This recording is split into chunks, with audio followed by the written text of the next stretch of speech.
Barrister Nizamuddin জন MP মাননীয় সংসদ নওগাঁ ৫ ওনাকে মঞ্চে এসে ওনার আসন গ্রহণ করার জন্য বিনীতভাবে অনুরোধ করছি। আমি আজকের উদ্বোধক যারা ইকবাল শাহরিয়ার রাসেল ভাইকে মঞ্চে এসে আসন গ্রহণ করার জন্য বিনীতভাবে অনুরোধ করছি। আমি তাজুল ইসলাম তোতা ভাইকে মঞ্চে এসে ওনার আসন গ্রহণ করার জন্য বিনীতভাবে অনুরোধ করছি।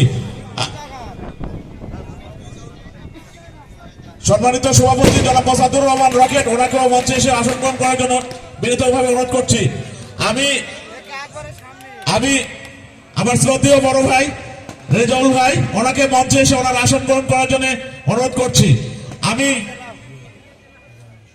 আমি জনাব মাহিন ভাই চেয়ারম্যান ইউনিয়ন পরিষদ বলিহার ওনাকে মঞ্চে এসে ওনার আসন গ্রহণ করার জন্য বিনীতভাবে অনুরোধ করছি। আমি শেষে দলের সভাপতি রাসেল ভাইকে মঞ্চে এসে আসন গ্রহণ করার জন্য বিনীতভাবে অনুরোধ করছি। আমি জুয়েল ভাই ওনাকে মঞ্চে এসে আসন গ্রহণ করার জন্য বিনীতভাবে অনুরোধ করছি। আমি আজম ভাই চেয়ারম্যান দোবলাটি ইউনিয়ন পরিষদ মঞ্চে এসে আসন গ্রহণ করার জন্য বিনীতভাবে অনুরোধ করছি।